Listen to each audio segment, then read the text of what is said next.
लातूरच्या महाकुंभामध्ये जे आहे ते भोजनाची व्यवस्था अनोख्या पद्धतीने करण्यात आलेली आहे। गावागावामधून जे आहे ते भाकरी स्वतः लोक एकत्र करून या महाकुंभामध्ये पाठवत असल्याचं पाहू शकता। आपण या ठिकाणी पाहू शकता, या ठिकाणी हा टेम्पो आहे आणि टेम्पोच्या माध्यमातून जे आहे ते या ठिकाणी जे आहे ते भाकरी जे आहे ते या ठिकाणी आणण्यात आलेले आहेत। लातूरमध्ये हे सगळं चित्र आहे आणि अशा पद्धतीनं भोजनाची अनोखी व्यवस्था जी आहे ते करण्यात आलेली आहे। अशा पद्धतीनं जे आहे ते ट्रे एकत्र केले जातात आणि लातूरमध्ये हे सगळं जी भोजनाची महाकुंभामध्ये येणाऱ्या भाविकांची ही व्यवस्था करण्यात येत आहे। आणि याच ठिकाणाहून भोजनाची ही सगळी अनोखी व्यवस्था आपण या ठिकाणी पुन्हा पाहू शकता। ज्या ठिकाणावरून प्रत्येक ठिकाणावरून तालुक्यांमधून जे आहे ते या भाकरी आल्याचं पाहायला मिळतंय। लातूरमध्ये अशा पद्धतीने हा सगळ्या एकत्र केल्या जातात भाकरी आणि या सगळ्या ज्या आहे ते महाकुंभामध्ये येणाऱ्या प्रत्येकाला जे आहे ते जेवणाची व्यवस्था व्हावी, महाप्रसादाची व्यवस्था व्हावी,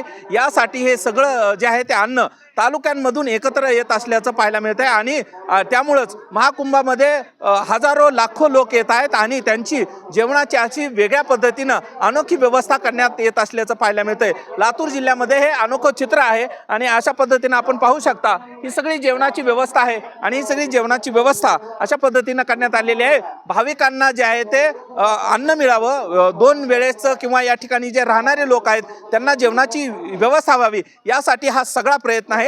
आणि त्यामुळेच सर्वांना हे जे आहे ते भोजन मिळतंय, त्याच पद्धतीने हा प्रसाद मिळतोय। हा सगळा प्रसाद जो आहे तर प्रत्येक तालुक्यामधून जो आहे ते एकत्र केला जातोय। प्रत्येक तालुक्याला वेगळी जबाबदारी देण्यात आलेली आहे, वेगळा दिवस देण्यात आलेला आहे आणि त्या पद्धतीनं हे सगळे नियोजन करण्यात आलेलं आहे। तर महाकुंभामधला हा अनोखा एक वेगळा प्रयत्न आणि भोजनाची व्यवस्था पाहायला मिळतोय। हा व्हिडिओ तुम्हाला आवडला असेल तर सर्वांना शेअर करा, चॅनलवर नवीन असाल तर चॅनल सबस्क्राईब करा। धन्यवाद।